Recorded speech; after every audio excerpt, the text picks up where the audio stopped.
बड़े घर की छोटी बहू की कहानी इन दिनों बिल्कुल विस्फोट की कगार पर खड़ी है। मानो हवेली की हर दीवार किसी बड़े तूफान से पहले की घुटन भरी शांति को अपने भीतर समेटे हुए हो। हवेली में फैला हुआ तनाव ऐसा था जैसे किसी ने बारूद के ढेर पर एक चिंगारी रख दी हो और वह किसी भी क्षण धधकने को तैयार हो।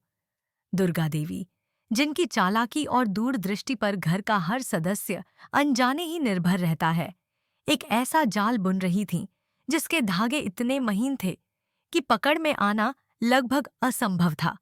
वह सिर्फ अर्जुन और टुकुन को लेकर शोतो मामा के घर शादी की रस्मों के नाम पर पहुंची, लेकिन असलियत यह थी कि उनके भीतर एक भयंकर योजना आकार ले चुकी थी।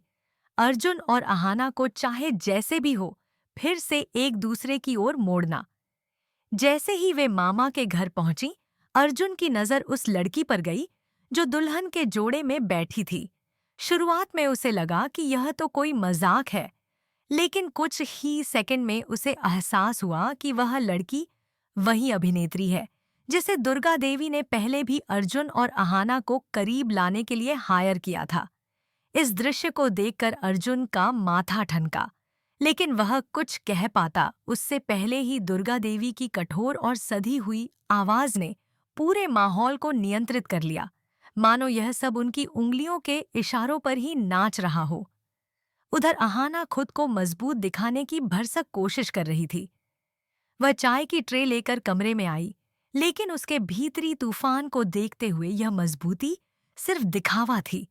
जैसे ही उसने कदम बढ़ाया, उसका पैर फिसला। समय एक पल को थम गया और गिरने से पहले ही अर्जुन ने झट से उसे बाहों में थाम लिया। उस एक स्पर्श ने दोनों के भीतर सोई हुई भावनाओं को जगाने में देर नहीं लगाई। अर्जुन की उंगलियां अहाना की कमर को छूते ही जैसे अंदर कहीं दबा प्यार बाहर छलकने लगा। अहाना की सांसें थम गईं, उसकी आंखों में पुराने दिनों की चमक लौट आई। वे दिन जब अर्जुन की हंसी उसकी दुनिया थी, जब उसके हर स्पर्श में सुरक्षा थी और हर शब्द में अपनापन। दोनों की आंखें एक पल के लिए वहीं अटक गईं और उन आंखों में हजारों अनकहे लम्हे, शिकायतें, मोहब्बतें और बिछड़ने एक साथ उमड़ पड़ीं। दुर्गा देवी और शोतो मामा दूर खड़े यह सब देख रहे थे। उनके चेहरे पर संतोष का एक हल्का सा साया उभर आया था, मानो उन्हें यकीन हो गया हो कि उनका प्लान अब सही दिशा में बढ़ रहा है। लेकिन यह खुशी कुछ ही सेकंड की थी, क्योंकि तभी पोल्टू का गुस्से से तमतमाता चेहरा उनके सामने आ खड़ा हुआ। उसका चेहरा लाल था, आंखों में जलन थी और आवाज में बेकाबू क्रोध। उसने अर्जुन को लगभग खींचकर अलग किया और गुर्राता हुआ बोला, यह तुम्हारी दूसरी शादी की रस्म है, कोई रोमांस का मंच नहीं। उसकी आवाज में अजीब सी बौखलाहट थी, मानो वह कुछ खोने के डर से खुद ही टूट रहा हो। इसके बाद हल्दी की रस्म शुरू हुई, लेकिन यहाँ भी दुर्गा देवी ने अपनी चाल चल दी। उन्होंने सबके सामने कहा कि अर्जुन को हल्दी लगाने का पहला हक सिर्फ अहाना का है। पूरा कमरा सन्न रह गया। अहाना के हाथ कांपने लगे, उसका दिल तेजी से धड़कने लगा और हल्दी की परत उसके कांपते हाथों से अर्जुन के गाल पर लगते ही उसकी आंखों से एक अकेला आंसू ढुलक गया। वह आंसू सीधे अर्जुन के हाथ पर गिरा। अर्जुन के भीतर कुछ ऐसा हिला जिसे वह महीनों से दबाए बैठा था। अहाना की पीड़ा, उसका अकेलापन, उसकी मजबूरी, सब कुछ उस एक बूंद में महसूस हो गया। रस्म खत्म होते ही पोल्टू का शक बढ़ चुका था। उसने चुपके से उस नकली दुल्हन का पीछा किया और आखिरकार सच्चाई जान ली। वह एक किराए पर लाई गई अभिनेत्री थी। उसकी आंखें फैल गईं। वह हैरान रह गया कि उसे कितना बड़ा खेल खेला गया है। अब सवाल यह था कि वह यह सच घर लेकर जाएगा या दुर्गा देवी का अगला दांव इस खेल को और उलझा देगा। कहानी एक खतरनाक मोड़ पर पहुंच चुकी थी। इधर हवेली के अंदर मां बेचैनी में इधर उधर घूम रही थीं। वह खुद से ही बड़बड़ा रही थीं कि अगर छोटी बहू को नौकरी मिल गई तो घर में बहुत बड़ा बवाल खड़ा हो जाएगा।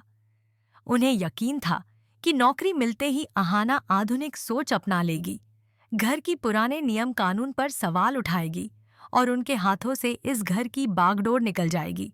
माँ की बेचैनी इतनी बढ़ गई थी कि सूरज भी उनकी चिंता महसूस किए बिना नहीं रह सका।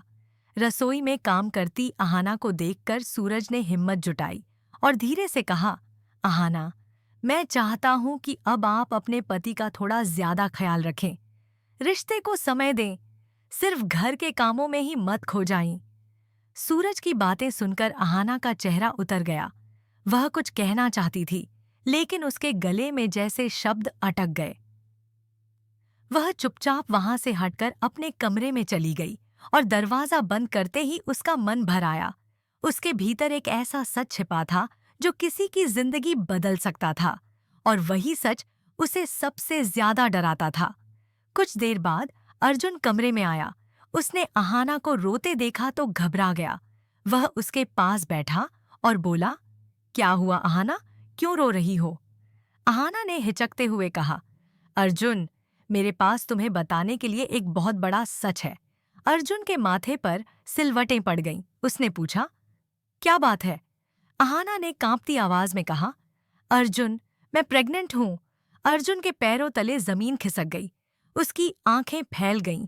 वह अविश्वास में बोला, क्या? यह कैसे हो सकता है? हमारे बीच तो। अहाना सिसक पड़ी, मैं भी नहीं जानती अर्जुन, मैं भी डरी हुई हूं। मुझे समझ नहीं आ रहा यह सब कैसे हुआ। अर्जुन सदमे और गुस्से में कमरे में चक्कर लगाने लगा। वह बार बार कह रहा था कि यह रिपोर्ट गलत हो सकती है या फिर कोई बहुत बड़ा खेल खेला गया है। उसने रिपोर्ट उठाई, उसे पढ़ा, दोबारा पढ़ा और गंभीर आवाज में कहा, हमें इस सच तक पहुंचना ही होगा। अगर यह किसी गलत इंसान के कानों तक गया तो घर में बड़ा तूफान आ जाएगा।